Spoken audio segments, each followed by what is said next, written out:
following podcast is for informational purposes only. The contents of this podcast do not constitute tax, legal, or investment advice. Take responsibility for your own decisions, consult with the proper professionals, and do your own research.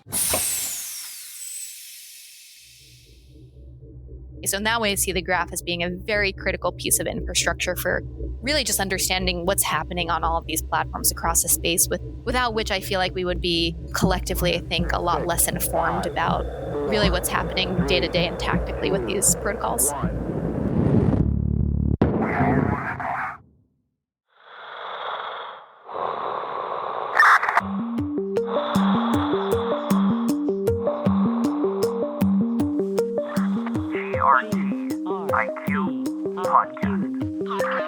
They're like astronauts floating in the space of time. Just between past and future. Welcome to the GRTIQ podcast. Today I'm speaking with Lauren Feld. Many of you may already know Lauren or have heard of her. She's been an active contributor within the industry for many years and has a ton of momentum behind her most recent project, Collective Works.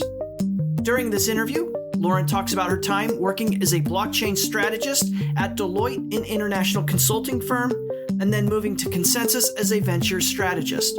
We also talk about several incredible stops along the way before Lauren launched Collective Works, Lauren's venture that oversees the Women's Collective and Indigo Collective.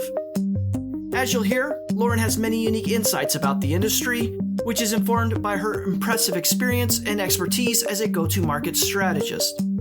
We start the discussion talking about Lauren's educational background. Yeah, sure. Well, I won't go all the way back to the beginning, but I grew up in Manhattan, went to high school there, and then ended up going to Chicago in the Midwest to Northwestern University for undergrad. I studied psychology mostly because I did not know what I wanted to study, and I thought all of the classes that I took in psychology were just absolutely fascinating to me, and kind of justified it by saying that understanding people and how we interact with each other and in the world is going to be helpful and make me successful no matter what I end up doing. And I think for the most part, that ended up being pretty true. Well, I haven't had a lot of guests on the podcast that have studied psychology, so this is a lot of fun to speak with somebody who has. Take us through that degree a little bit. Did it really deliver on those skills that you use presently on a day-to-day basis of being able to understand and communicate better with people? Yeah, I think 100%. It's actually a lot of the work that I'm doing right now is around branding and positioning and helping these very technical products and founding teams speak to their customers and figure out how do we message or communicate what we're building in a way that will really resonate with them. And a lot of that is psychology, right? Like understanding how you tap into other people's emotions, how you motivate them, how you create a value proposition that resonates with them. So very much so, I think, helping with both interpersonal dynamics and teams. I think it's been very helpful in terms of management style, right? I think a lot of managers tend to lead from, here's what I need from you and my organization. But the best managers understand that this person you're working with, they have their own ambitions and their own goals. And the more that you can try to understand that and cull it from them, the more successful they'll be and you will be working together. So in a lot of different ways, I think it's been really helpful and also just interesting to learn about the mind. There were a couple neuroscience classes in there. I don't know that that's been too applicable in my day-to-day job, but just interesting to understand. We know so little about the mind and consciousness, but it's something that we all have and interact with every single day. And so understanding some of the feedback systems that we have in our brain and how it impacts how we show up in the world is, I think, helpful. When I have the opportunity to speak with guests that have studied something like psychology, and I've had guests that have studied behavioral economics or just economics in general, I always ask them, is there a book in that field that you would recommend everybody should read if they want to, in your case, better understand psychology and the mind? Yeah, I think so. I'm trying to decide between all the ones that I've read because I have read a few. I think maybe one that I'd recommend is The How of Happiness, which just talks a little bit about your mental frame of reference and how happy people see the world and cultivate circumstances, to enjoy and maximize their quality of life. And so I think that's helpful for anyone to read because it's hard out here. And so the more that you can try to figure out how to make the best of situations and things that happen to you and experience, I think the better. And I want to also ask this question, and it's a hard one, but it's this question about the psychology of Web3 and crypto. And I know we're getting super meta here and drawing on all your college education, but when you think about the ethos of Web3 and the type of people that are attracted to the industry and who are building and contributing, do you get a sense that there's a certain psychology that, at least in the early part of this emerging industry, is attractive to certain types of people? Yeah, this is actually such an interesting question. I really should dive into this more because I think there's a lot of parallels. I mean, there's definitely an ethos about the Web3 community, right? Like if you've been to any crypto conference or event, you see it. And it's a lot of people, they tend to lean more left. They tend to be more liberal, maybe a little bit anarchist or, a little bit like anti-government and governmental oversight. But I think there's definitely these tenets that we all draw to around kind of like collective living and community building. And so there's definitely some kind of collective consciousness that we're all gathering around. I think in the early days, there's definitely a lot of the people that have been in the space are obviously super technical. And so I think a lot of that psyche, and again, I don't have, not a PhD, I don't have any doctorate to diagnose or analyze people, but I'm going to do it anyway. I think that there's something that drew those kind of technical minds to this space of trying to, one, create something that doesn't exist yet in the world. So people that want to innovate, that want to bring about change. And I think people that also want to solve really hard problems, right? Looking at the world as it is today and seeing some very critical systems are very broken. We don't like how they're set up today.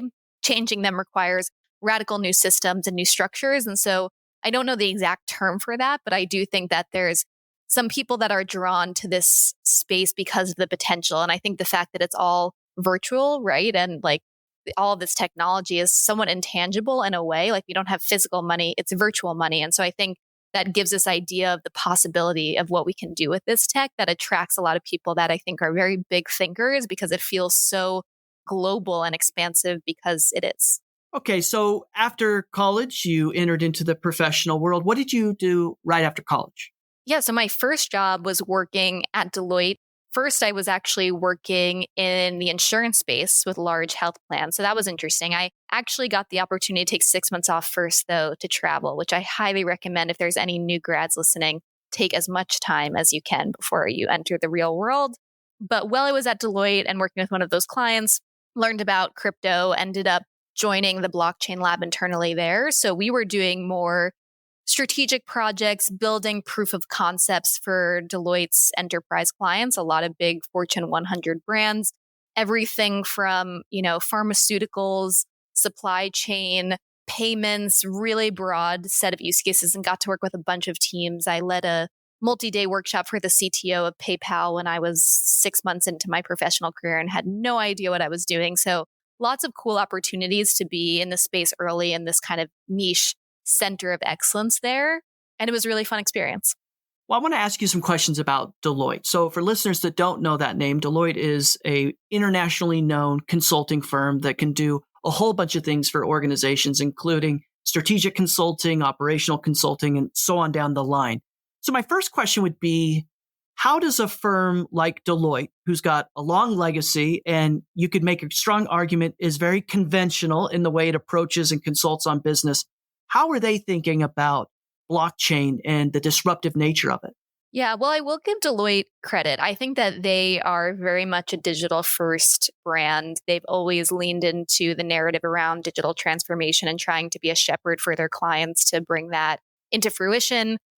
But I think props to Deliotte for early on creating this blockchain lab and center of excellence and making it a focus area and dedicating resources to it. I think the way that their clients saw Deliotte as, we had this dedicated group of people who understood the technology early on in a time where a lot of people were not familiar. Crypto, Bitcoin, Ethereum were not the household names that they are today. And a lot of these teams just didn't, even if they're big global corporations, some of them didn't have many people internally that understood it. And they weren't really sure how to start playing with it or experimenting internally. And so we were helping them to find an easy way to say, hey, you're not going to transform or disrupt your entire industry tomorrow, but let's give you a way to start to see the possibility of this technology and do what we call the art of the possible, right? Looking at different use cases and trying maybe a very scoped experiment to start to see the potential for what this might look like in 5, 10, 15 years. And are you talking about the interplay between public and private blockchain, or in these contexts, is it mostly private blockchain? At Deloitte, most of the projects that we were working on were with permissioned chains and for permissioned use cases. Obviously, a lot of these big brands have sensitive customer data, their own intellectual property. I think now there's some more cutting edge, forward thinking brands that are experimenting with public chain, but it's not right for every kind of use case, right? A lot of public chains by nature, the data that you put onto it is public and available, even if you encrypt it. And, companies, especially big corporations, especially if they're in the health field, for example, have legal and fiduciary responsibility to safeguard customer data. So it's really just not an option for a lot of them. But there's, I think, also just a fear of it's such a radical shift in the way that companies have been built for so many decades, where your entire moat was around having all of these closed loop systems and data, and to all of a sudden put that in a very public fashion to be openly collaborating with potential competitors. It's just such a 180 in terms of day-to-day operations and strategic thinking. So I think it was a hard leap for brands to make, and I don't even think it is the right one necessarily for a lot of companies. So yes, there we were doing a lot of work on Corda and Hyperledger Fabric and a lot of those enterprise platforms. How do you envision that interplay into the future? So much about Web3 and the adoption of blockchain and crypto is reliant on institutional adoption, I would imagine. And if there is a large move by existing or incumbent institutions to adopt only permissioned or private blockchain, that might stymie the growth of the industry, you could argue. So how do you envision that future? Yeah, like I always say, I'm not an oracle, and so I'm always wary to predict the future. But my opinion of where things are going is that I don't really see them as in conflict. I think that they serve very different use cases. So, for example, if we think about logistics companies, UPS, FedEx, USPS, right now they all do the same thing, but they operate very independently. Maybe there's some synergy and strategic reason where they actually want to combine forces and see the different route optimizations that they have across different drivers and pathways. There's a very interesting strategic reason why they might want to use permission blockchain application, right? There's the ability for them to have this more open data set. They can all kind of plug into the shared system, and it can potentially lead to a lot of great synergies. That information doesn't necessarily need to be publicly available, right? Like you and I are probably not going to get up and start doing peer-to-peer delivery, although maybe that's an interesting future potential business, difficult to scale.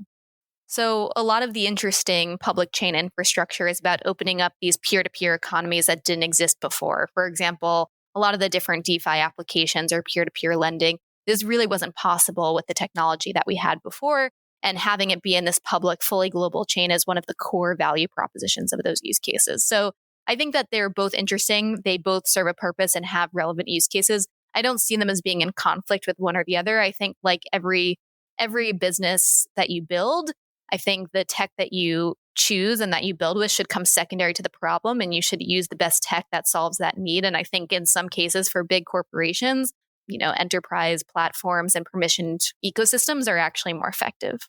Well, that perspective that you gained at Deloitte from this observation of Fortune 100 companies and their appetite to adopt this type of technology, you probably developed a sense for what that appetite is. So how would you say that? I mean, do you think there is interest in Fortune 100, maybe Fortune 500 companies to adopt blockchain? They see the value?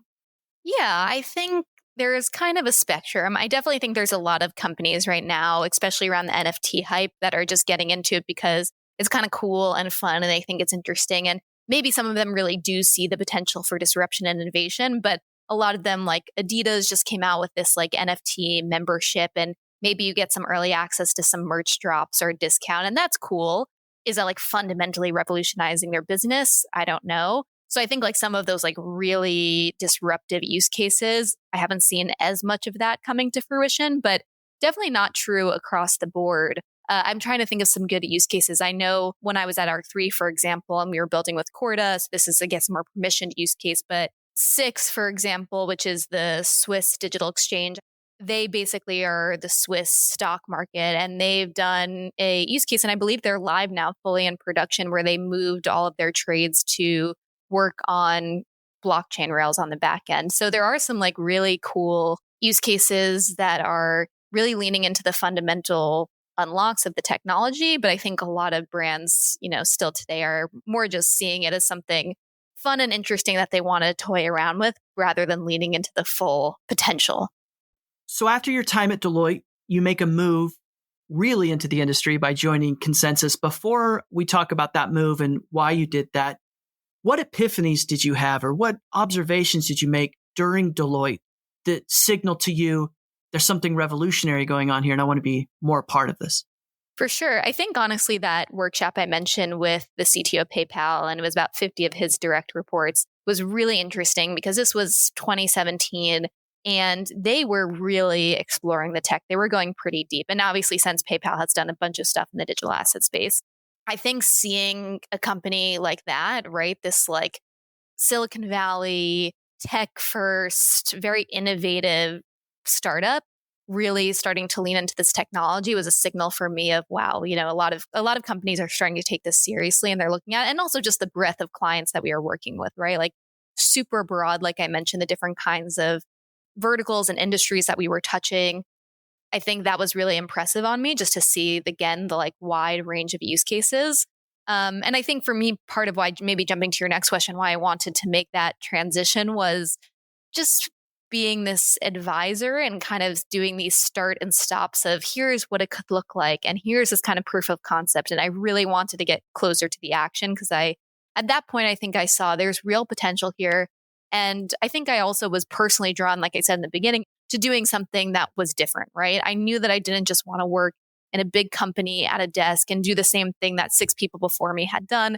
I kind of feel like we have one life. I want to try to do something interesting. And to me, interesting is all about change and impact. And so it felt like this technology has real potential. Maybe it won't go anywhere, but I'd rather spend my time trying to do that than just repeating the wheel on things that have already been done and proven and we know work and just making slight optimizations along the way. So at that point, I was ready. And obviously in 2017, 2018, ConsenSys was really the epicenter, I feel like, of the crypto space and everything happening in the Ethereum ecosystem. So it just was the right opportunity.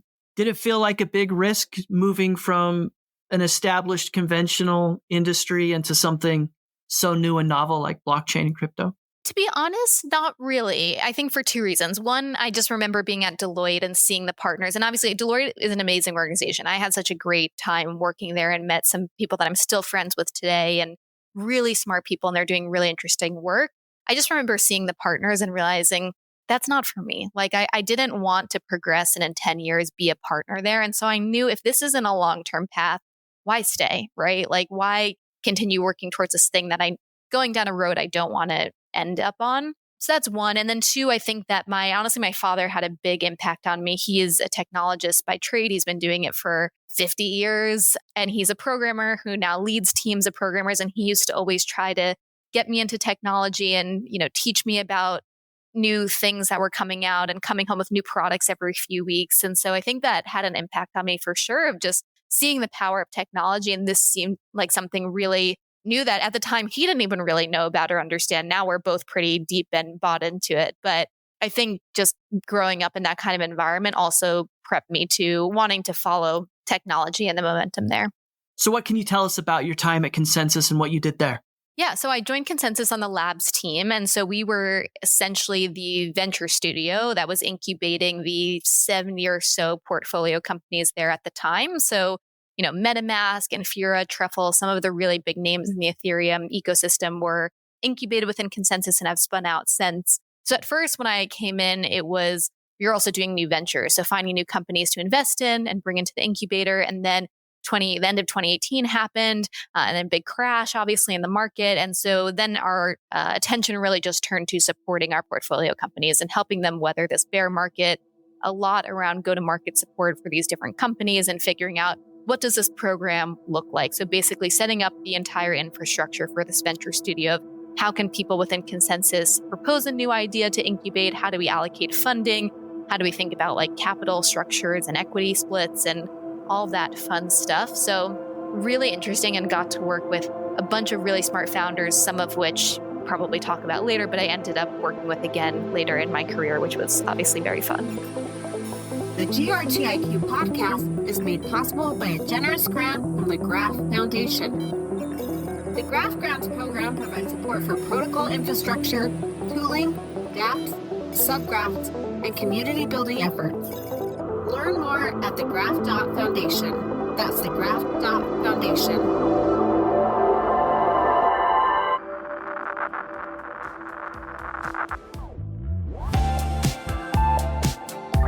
Hi, this is GRTIQ, and thank you for listening.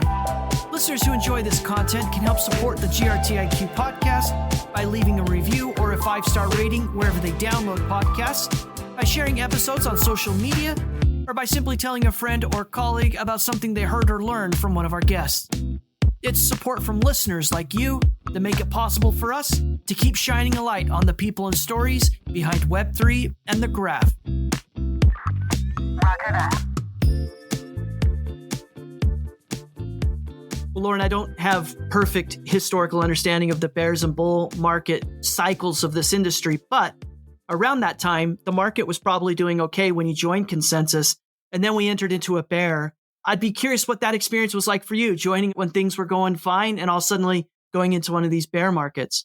Yeah, it's funny because now we're full circle and obviously in another bear market. But I think that there definitely, I would be lying if I said that it didn't faze me at all. I think it definitely made me question. And that was part of why I ended up going to Techstars, and I ended up joining the Barclays Accelerator program. So it was fintech more generally. So there was some crypto, but it wasn't just that. And I wanted to kind of open my eyes a little bit more. So I think there was a feeling of, it was this just a lot of hype and excitement, and will it come back, or will it ever be that full promise of what I've been hearing and learning about for the last, at that point, I guess I'd been in the space 2-3 years.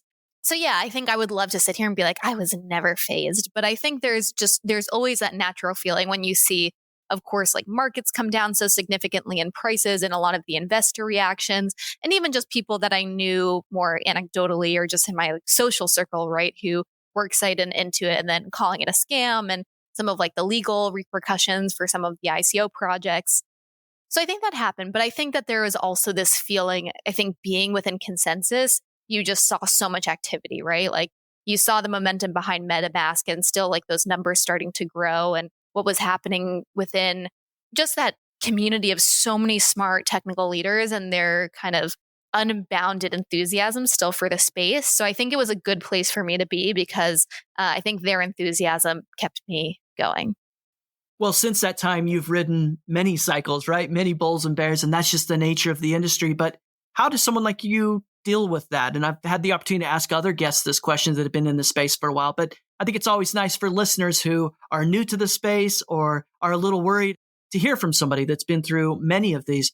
I think a few things. One, I don't check Coinbase or like crypto prices that often because I think that it just gets in your head, right? And like, I think tracking the value of this technology purely by crypto price fluctuations is a bad signal, right? Or it's a bad indicator for you because they're not the same. They're correlated, but the underlying technology and what it can do is not necessarily reflected in the value of crypto. Like the value of crypto is actually much more correlated with equities markets, right, than some other things. And so I think that's my one very practical tip is try to block out the noise, especially in the bear market. And then I think the other thing is it's more just a personal philosophy, but I'd rather, 10 out of 10 spend my time working on something that I think has great potential and real unlock. And knowing that even if it doesn't get there, even if it fails, if it doesn't manifest into this vision that we think it's going to be, I tried and I was at hunkering down and like at the center of it and working with people to try to bring it to fruition. And if not, knowing that everything I've worked on is still worth it, right? Like I still learned so much in so many ways, like not just in crypto, but in terms of like the functional areas that I've worked in, the people that I've met. And I think that's the other thing that probably keeps me. And I would say is just there's the smartest people I know work in this space and are excited about this space. And so for me, I'd always rather, I want to work on things that are impactful and that have big potential. And I want to work with really smart people that I'm going to learn from. And bull or bear, you're always going to get that here. So I think those are the things that keep me going. And I guess if you share that philosophy, then it's probably a good space for you to be in. So what did you do after your time at ConsenSys? Yeah, so after ConsenSys, like I mentioned, I went on to Techstars, joined the Barclays program. They actually have this really interesting setup that I think is good for listeners to know about if you want to break into tech, if you want to break into crypto. The way that they run their accelerator, every program is run in these 3-month cohorts, and they have the managing director and a program manager that supports the managing director, and then they hire a team of associates, typically like 6 or so, design, operations, and business development associates. So that's what I was. And you basically join for 3 months with the goal of joining one of the early stage teams. So you get paired with usually 2 or so teams that you work with very closely. And then if you both like each other, you'll go on and join them. Maybe you'll meet one of the other mentors and end up joining another team that comes through. But it's a great opportunity if you ever want to transition into new space. Highly recommend people look at it, and just Techstars is another really, really great entrepreneurial community. So while I was at Techstars, part of the Barclays New York program, one of the mentors that we had there was working at R3, which is the team behind Corda that I'd mentioned before. And that's an enterprise DLT platform, actually. And I ended up going to join them and helping to build this venture development program in the Americas. And so the goal there with Corda, it's basically a freemium model. So they have this open source platform that anyone can build on. And then above kind of a certain threshold, they have an enterprise license. And so the goal was for us to really seed more activity with early stage startups and, encourage adoption of Corda among early stage startups in the space. And so we built this program to 200-300 startups over the course of a year that I was there, built an entire program for them. So it was great coming off the back of Techstars because learned a lot there that we took. We built out, similar to Techstars, an entire perks program. So went to all the, HubSpots and Salesforce of the world and negotiate all these discounts. We created an entire mentor ecosystem for them, had all these events and workshops and special kind of support and advisory offerings. So really fun, again, to build that from the ground up, work with early stage founders. So yeah, I guess that's one thread, is a lot of time working with, pre-seed to Series A startup has definitely been the sweet spot of my career, is just helping people go 0 to 1. During your time at Corda, what did you learn about that stage of the business, those early entrepreneurial ventures, and what they needed in order to be successful? It's hard to pinpoint a specific piece of advice that's generalizable, but the things that come to mind for me are, I think, in this space specifically, and I've talked about this a bit already, but the reason I think I like working in crypto and Web3 is because there are so many very technical founders and not as many folks that are coming in from my side of the business now, much more so, right? Like we have much more business operators, and as projects have matured, a lot of people have come in from the Web2 space, but especially in the beginning, but still even to the extent now, a lot of the founders that I work with are very technical. They're really just thinking about, I want to build this thing. I see this kind of technical opportunity, and then they put it out in the market and they wonder why no one's using it. And so I enjoy kind of being the person to help them work backwards to say, hey, like, what was the problem that you were originally trying to solve? I think too many founders build a thing, they go heads down for a year, 2 years, put something out to market, and then wonder why they're not getting traction. And so some of the things that I encourage founders to do are, one, just like really stop building, especially early on. Like don't focus on trying to ship and develop a real product that people are going to use and engage with. Like just start prototyping. Obviously that doesn't work for every project, right? Like if you're building some kind of like ZK roll-up technology, that's hard to prototype. But there's some other like consumer and B2B applications where it's really easy to just create a super lo-fi mock-up, whether it's in Figma or Google Slides or something else, and just go out and start talking to customers. I think too many teams have a lot of in the building thinking, and they really don't go and interface with customers enough and deeply understand the problem. Because for any problem, there's n number of ways that you can solve it, right? Like there's so many different kinds of solutions. And the companies that win figure out exactly how to build the right thing for it to match a very specific problem, like 2 puzzle pieces. And so I think those are some tangible, suggestions and things that I always think about is, one, how can you start prototyping early? How can you talk to your customers early and often? And then I guess the last thing I'll say is just kind of on the messaging and framing.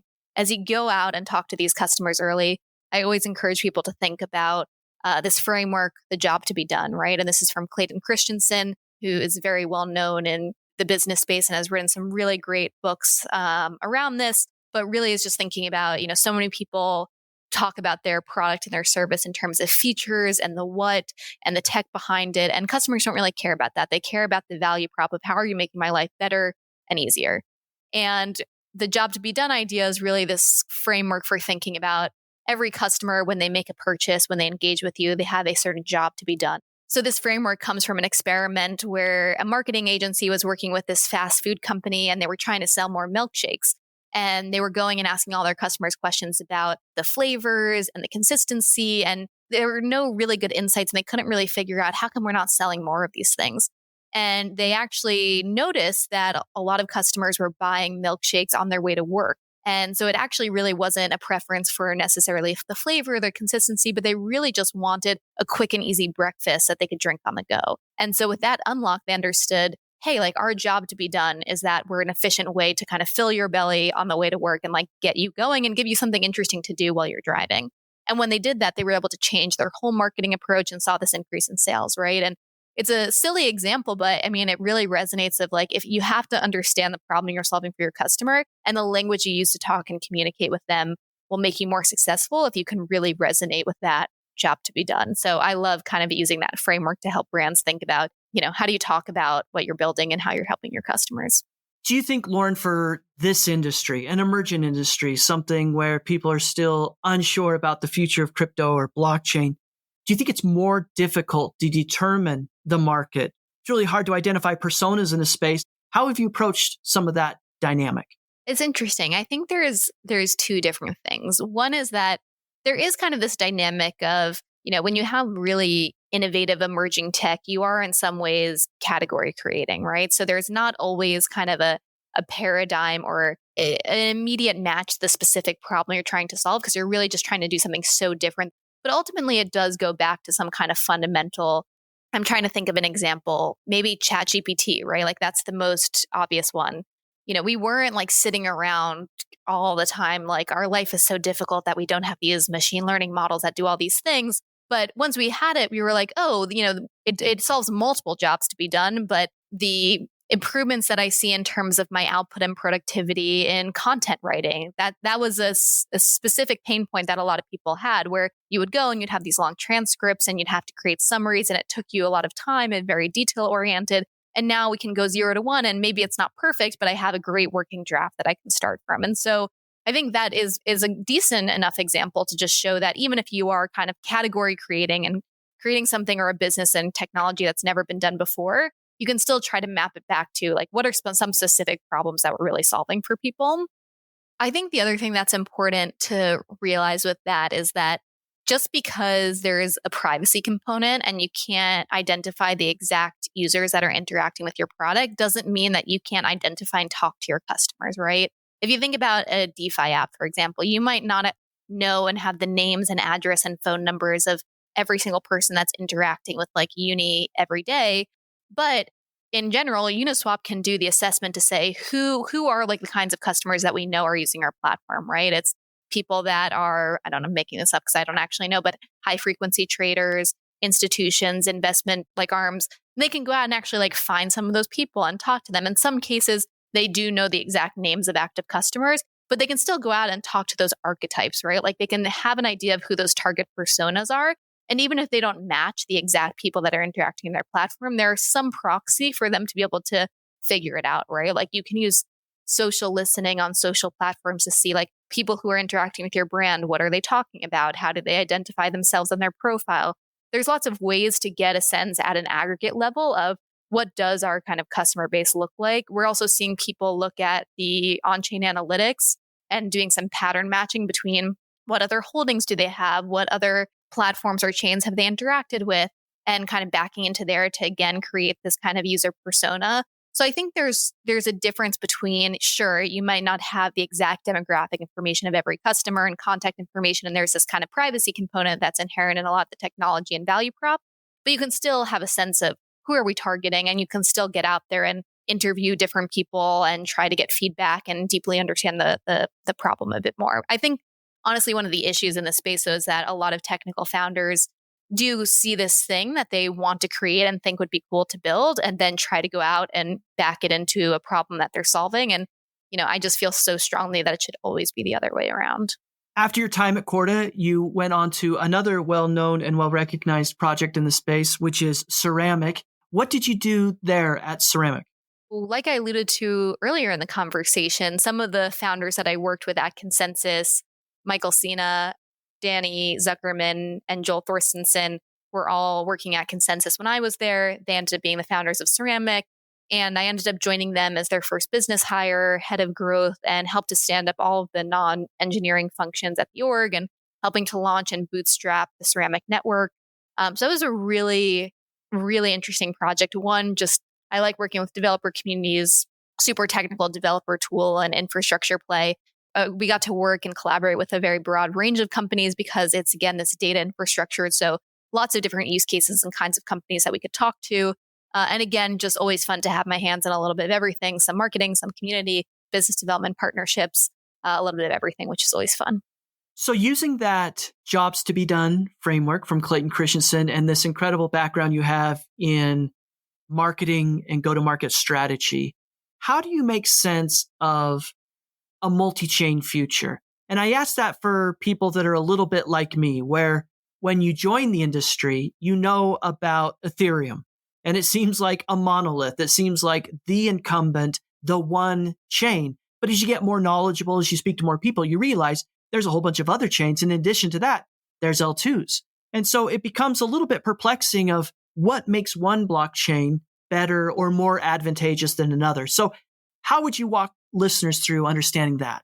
I mean, I feel my answer is very simple, but the way I think about it is the job to be done is, as a consumer, how can I easily interact with this application that I want to use without friction, right? Like, I think from a consumer perspective, they really, for the most part, like the majority of consumers, right? People who are in crypto, I think, are a little bit more dogmatic about the kind of chains that they prefer and follow.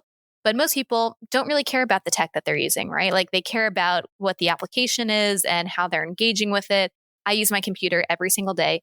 I have no idea how it's built. Half the apps on my phone, I don't know if it's using React. Like, I don't know. And I honestly don't care. And I think it's the same way for crypto, right? Like, if I'm going and I want to, use a decentralized exchange and trade different currencies across, I want to do it without friction and not have to worry about having to switch across different networks and all these technical pieces. And so I think in general, the job to be done, the way that we should think about the multi-chain future is not about which chain wins and how do we have, everything connect and talk to each other. It's really about how do we just make this a really easy experience for users. And right now there are applications that are successful and that have a large consumer following across different chains. And eventually those are going to want to talk to each other. And, if we make that hard for end users to do, then crypto will never be successful because people will just not use it. Hi, this is Lauren Feld with Collective Work. If my conversation with the GRTIQ podcast has been helpful to you, then please consider supporting future episodes by becoming a subscriber. Visit grtiq.com/podcast for more information. That's grtiq.com/podcast. GRTIQ Podcast. Thanks for listening.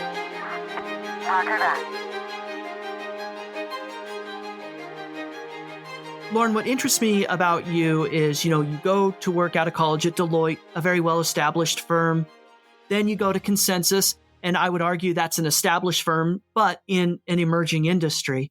But then after ConsenSys, you go into a lot of early stage ventures, either as an advisor or a participant or both. I want to ask you this question about failure. And I'm always curious about people like you who jump into entrepreneurial startup environments and really enjoy it. But I'm curious about how they think about failure, because it seems to me that's like the one denominator that prevents most people from either being an entrepreneur or getting involved in an entrepreneurial venture. So how do you think about failure? Are you afraid of it? It's funny that you asked that because I've actually been thinking about this a lot recently and reading a lot of Brené Brown books, which are like self-help books. I love her. She's great. I think that it's kind of a nuanced answer. I think it's funny from the outside. I definitely think people might see me as taking a lot of risk, right? As you were saying, working with early stage teams, moving around in my career and trying lots of new things. I think I definitely am afraid of failure in a way that I think stops me to take certain risks. I think I take a lot of calculated risks of kind of looking at the downside. What's the worst that can happen? And one thing I'm working on right now is really trying to care less about those risks, right? And there's certain risks that you can afford to take and others that you can't, right? Like financially, reputationally, et cetera. I think for me, there's always this fear just to be totally transparent of like, what are people going to think, right? Like if I move to this next thing, if I move around too much, what will my LinkedIn look like? What will people say if I say I'm going to do this thing and then do something different? And I think one of the things I've learned from I think my biggest takeaway from watching so many other entrepreneurs of what makes them succeed, or the main pattern, is really like the perseverance piece and that grit. Because I think a lot of the founders that I've noticed that really are doing well right now in the projects and companies that they're building, they're not first-time founders. They've done something once or twice and they've failed at it. And I actually think that's really telling, because a lot of people, and I think a lot of people right now are leaving to try and go build their own companies, and everyone thinks it's, a sexy thing to do and fun, and they want to be the guy who makes all the decisions and calls the shots.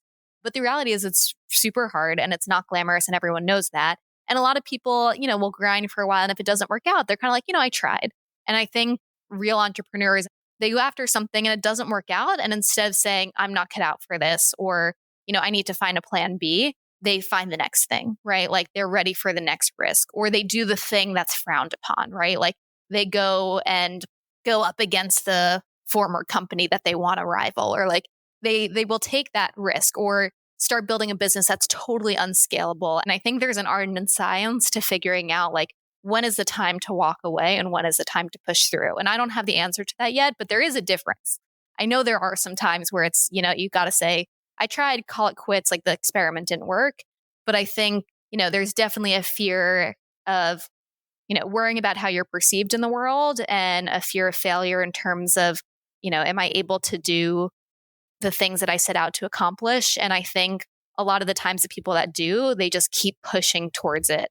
I want to ask you about Collective Works and what you're working on now. But before we leave ceramic, I just want to ask this question about another insight or key learning you had there, because coming in as the first business hire at ceramic, the chain has gone on to do very well. A lot of people are adopting and interested in ceramic. What was that experience like being head of growth? What did you learn as you tried to scale something as the first business hire at ceramic? Yeah, I think the main takeaway that people maybe talk about, but I didn't quite land for me until I was in that role, but just the difficulty of getting adoption and mass adoption around protocols. Like this idea that you are driving people towards standardization is really hard. And incentives can help, but it's not the only thing.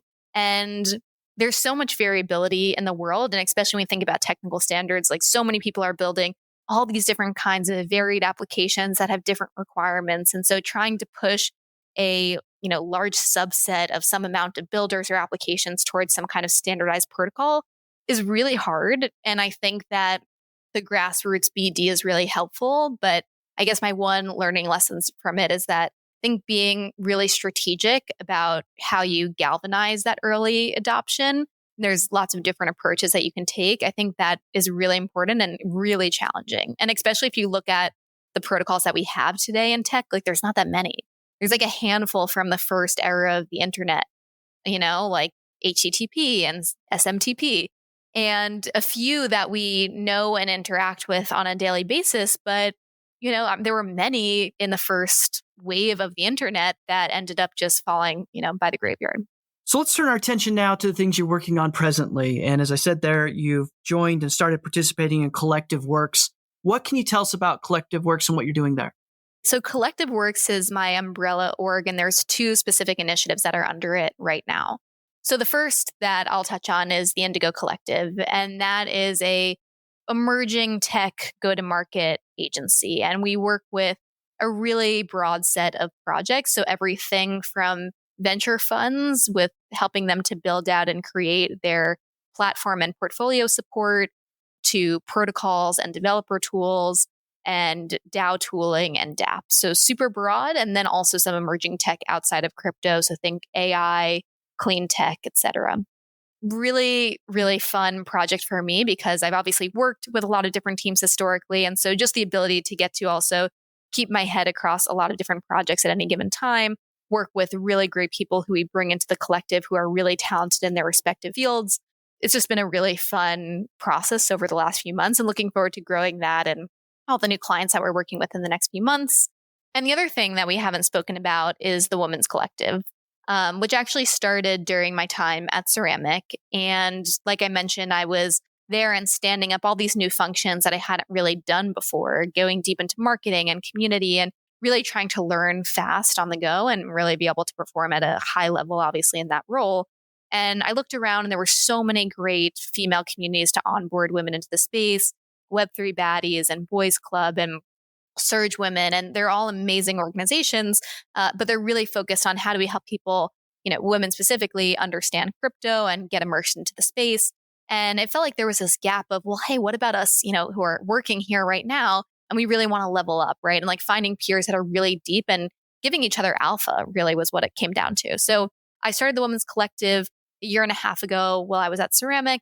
And today it is essentially a peer mentorship group for female executives in crypto. So specifically C-suite to about, director, heads of level.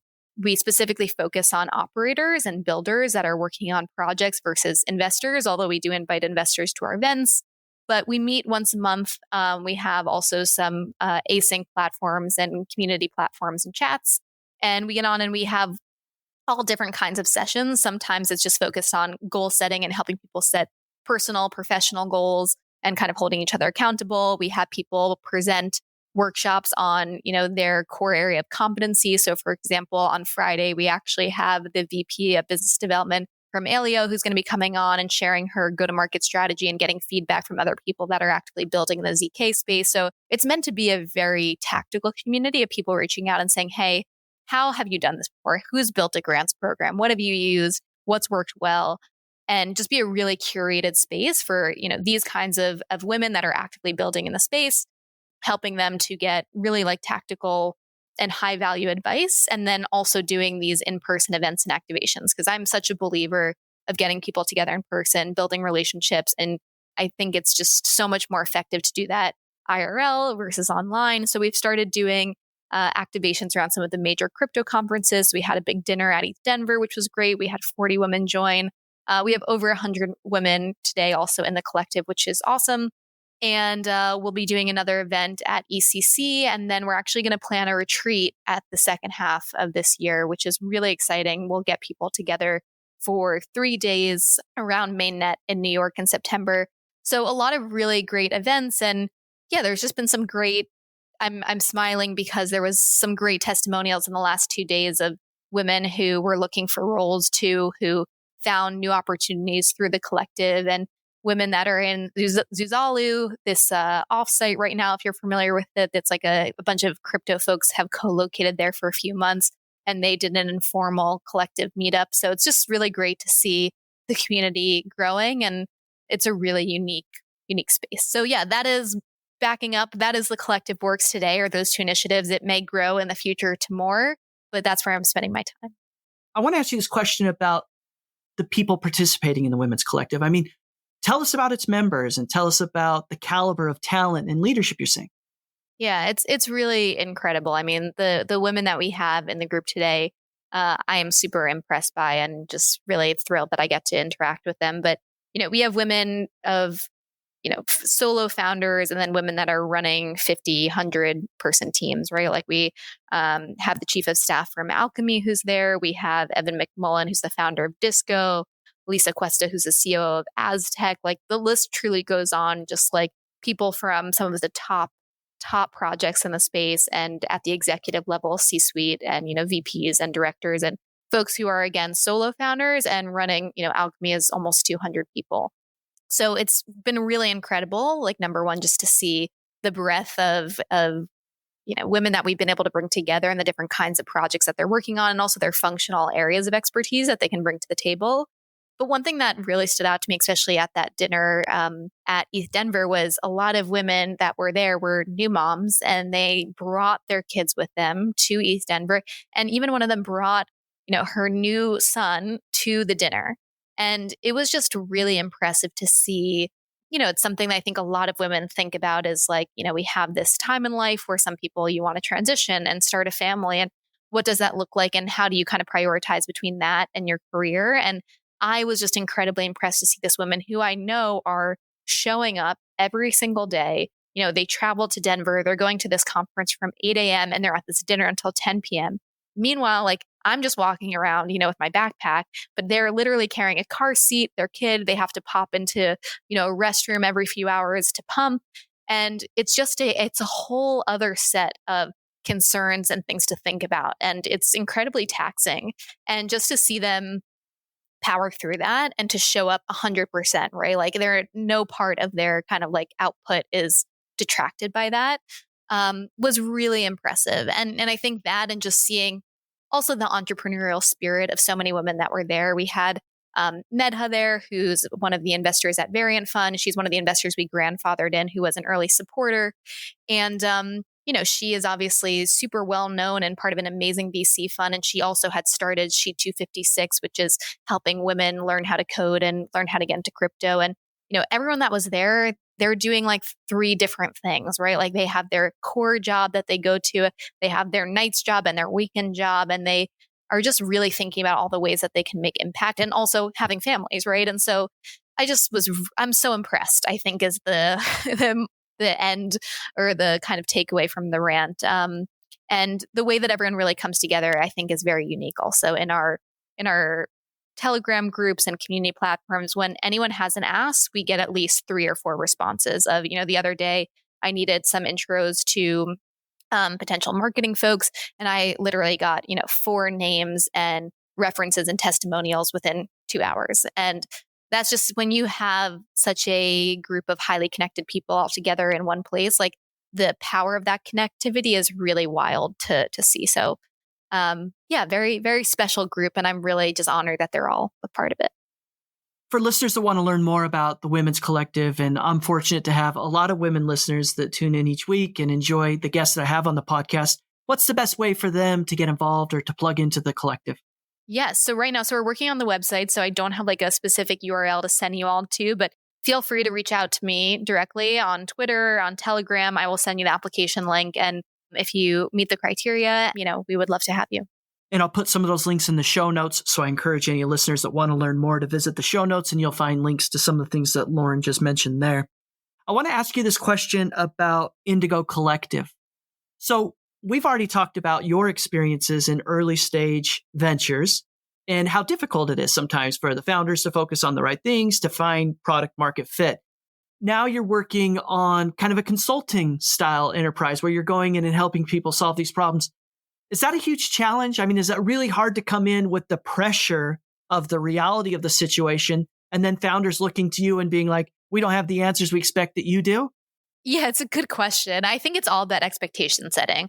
I think it's all about just being realistic of, look, like I'm not going to come in as one person, be like your silver bullet, right? But I can help you ask the right questions and set you on the right path and provide my insight based on what I've seen in the space and trying to set you up for success. So I think the main things that I would say are, one, being really clear and like scoping engagements, I think, is really important to really say, hey, what's the highest value thing that I can focus on? And so it's always a mixture of, I need to learn about your business, understand from you where you want to go in terms of goals and objectives. Where do you think the gaps are? But then there's always this little discovery phase, right? Like no matter how many questions we have together, it's always going to take some time for me to actually start working with you and your team and get in to see the opportunities that I see, right? Or the problems that I see. Because also speaking to founders, sometimes they have one view of the world, and it might be, right, like everyone on my team is super unproductive and I don't know why. And then maybe you talk to everyone that works for that person and they tell you that they change the goal every month and that's why they can't be productive. So there's always 2 sides to every story. So I always buffer in some kind of discovery room to start working with the team and then provide my view and my recommendations of where I think we should focus. And then really scoping, right? Like there's so many different areas that I could work with you on. What's the highest value area that we can focus on together in this, and whatever that scope looks like? And then what would success look like? And actually having a very concrete definition of what do we want to achieve together? Is it like a certain amount of revenue that we're trying to bring in? Is it a net new hire in this leadership position?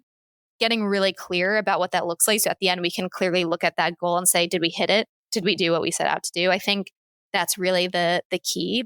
Well, that's super interesting. And so for listeners that want to learn more about Indigo Collective, what's the best way for them to do that? Yeah, please go to our website with indigo.xyz and reach out. Would love to chat with you. Lauren, I really appreciate the time you've given me. And I only have a few more questions with you before I ask you the GRT IQ 10. The first question I want to ask you is going back again to this really cool lens of jobs to be done.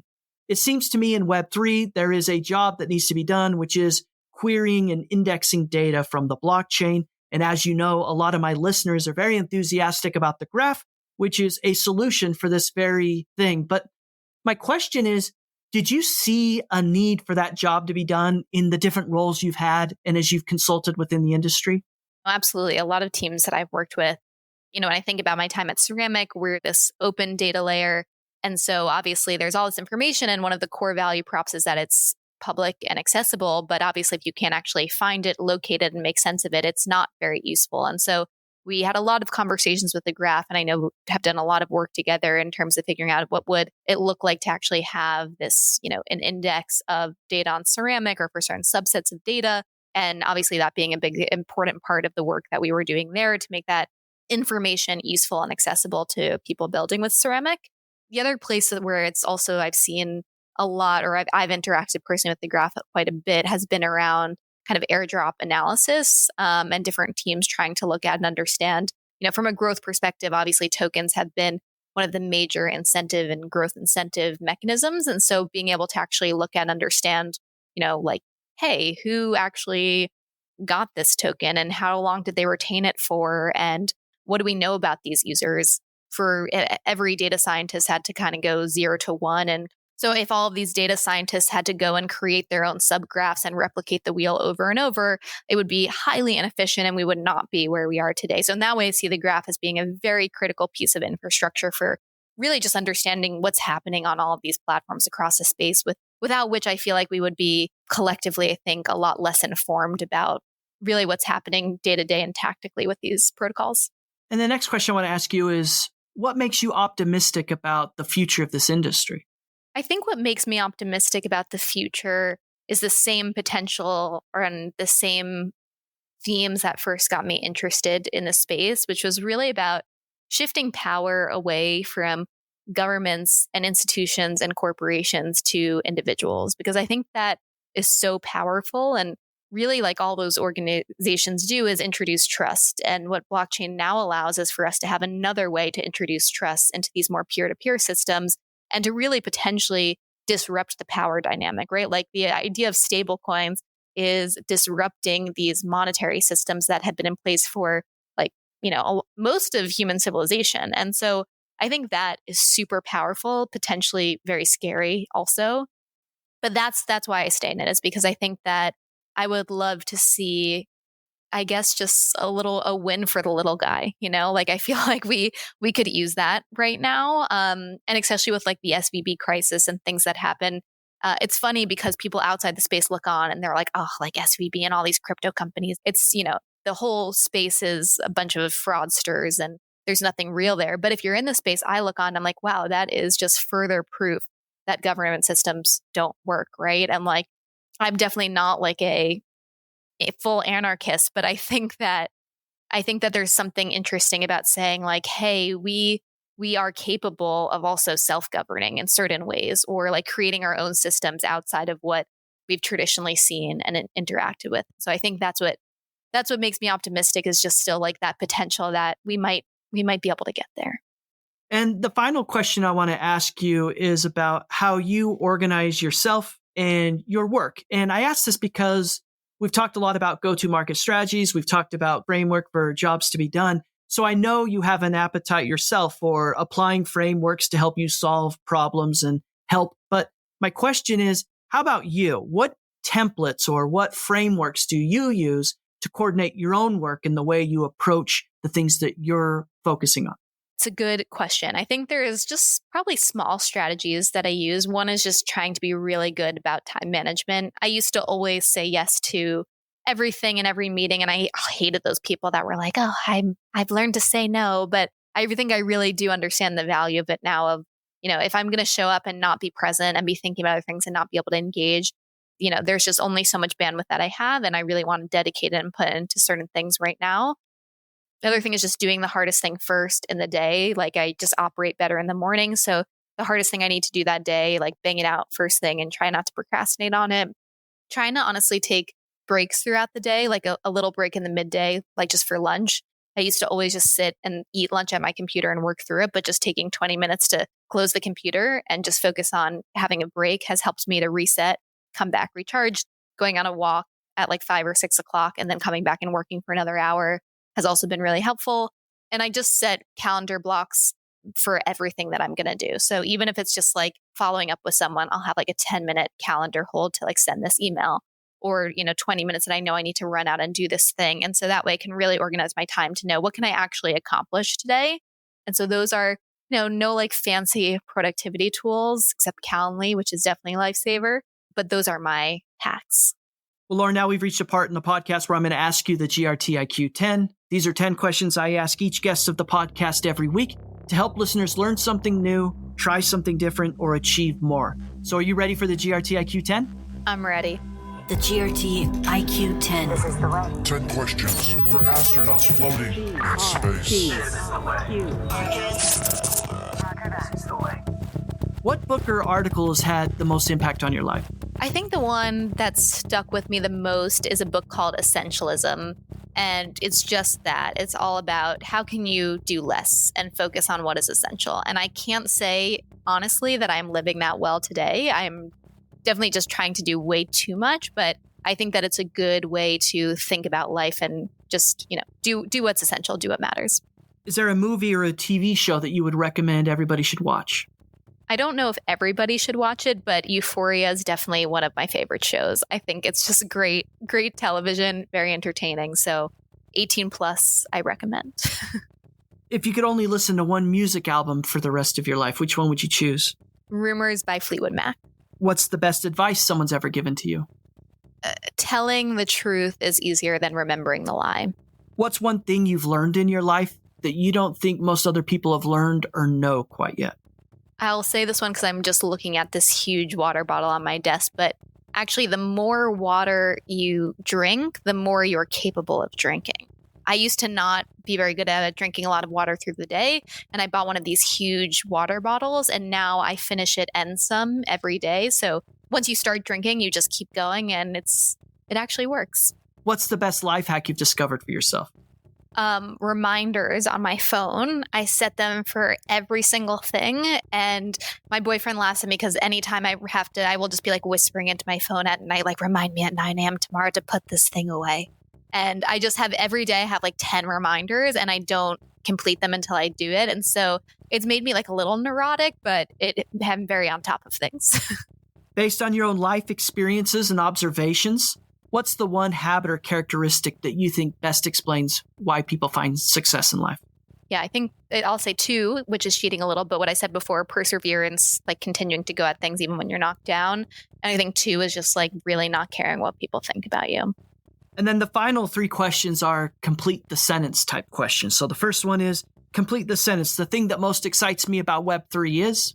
The potential to shift the power paradigm from corporations to consumers.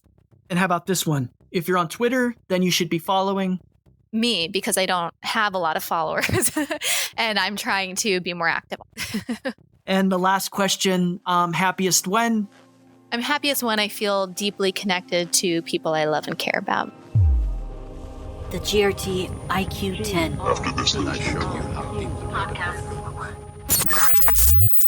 Lauren, thank you so much for taking the time to join me today. You've been very generous with your time, and I love a lot of the answers. It's fun to hear how you approach some of the challenges you've had in your career and the insights that you have learned along the way. So thank you so much. If listeners want to learn more about you and stay in touch with the things you're working on, what's the best way to stay in touch?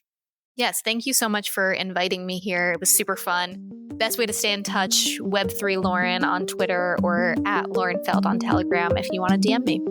This has been a production of the GRT IQ podcast.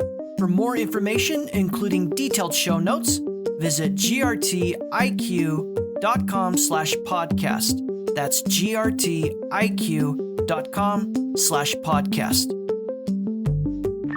Please consider contributing to this project and helping build the community by subscribing and leaving a review. GRT IQ Podcast.